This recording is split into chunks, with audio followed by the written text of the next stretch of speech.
YouTube. So today I wanted to address some of the most common questions that I've been asked about blindness. With the first being, how are you typing this and reading this if you can't see? Well, there are these programs called screen readers.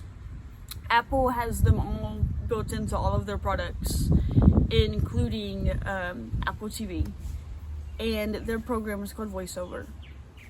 Other companies have different programs. Windows, I like this program called JAWS, Job Access with Speech, but it also has NVDA, which is completely free.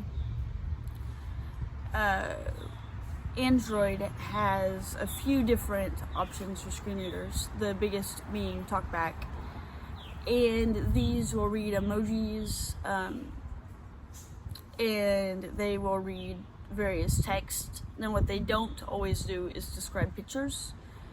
Now Facebook has algorithms that are working on describing pictures, but they're not perfect. So one thing you can do that's very, very helpful is either put in an image description, which I will link a video that my very good friend Frank did about that, or just make a caption for the picture. Either way is totally fine, and it would let those who cannot see the images that you post get an idea. And a lot of people avoid doing that because they fear it's got to be perfect, or they don't know how much detail to put in it. Just do the best you can. No one's gonna like freak out, oh my god, you didn't tell me there were 2.5 dogs in the photo. It's not that deep. Just honestly do the best you can. Another question that I get asked a lot is, why do some blind people choose to have dogs and other blind people don't? And there's a multitude of different reasons why that may be.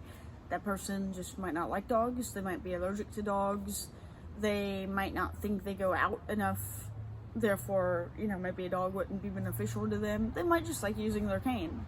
It's like, it would kind of be like asking, why do some human beings drive a Ford and others drive a Chevy and others drive Toyota? It's just personal preference.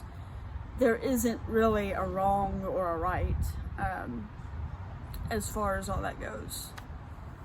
I also get asked a lot, what are good jobs for blind people or good hobbies for blind people? I have another video talking about this, but the short answer is there is not a one-size-fits-all answer. I do martial arts and I'm obsessed with WWE. Other blind people couldn't care less. Some blind people like art. Some blind people do music. It would be like me asking, what's a good hobby for a sighted person? What might they enjoy?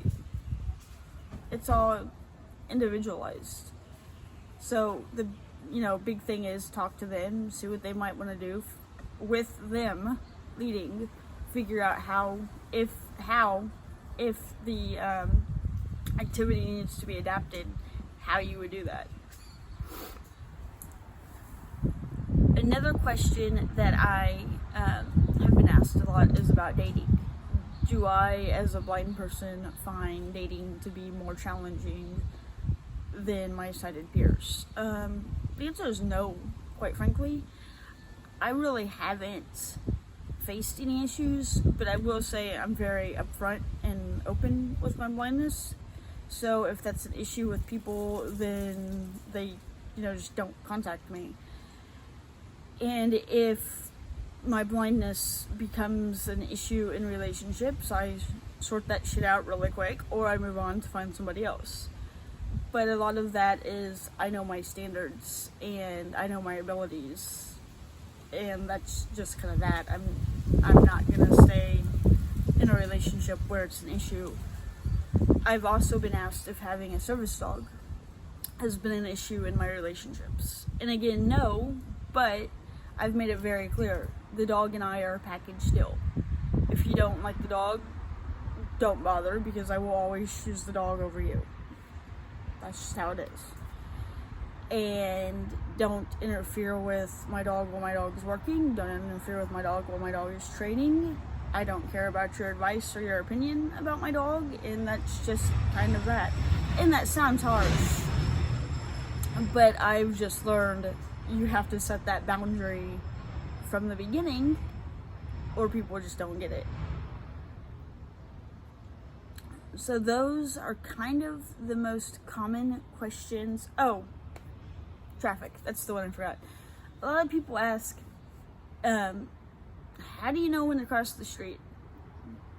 And my answer to that is with we go with the sound of the traffic. And that could look slightly different at different intersections, so I'm not going to get into the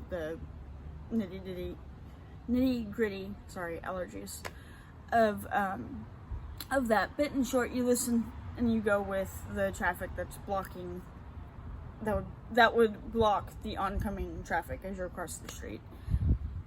A lot of people think, oh, well, if you have a dog, the dog tells you. That's not the case. You still have to tell the dog when to go forward, and the dog will, from most schools, some schools do not traffic train their dogs, but from most schools will disobey your command if you tell the dog to go forward. So I'm going to keep the comments open to this video. If you have any questions, feel free to put them in the comments, or you can email me at blynddE1@gmail.com.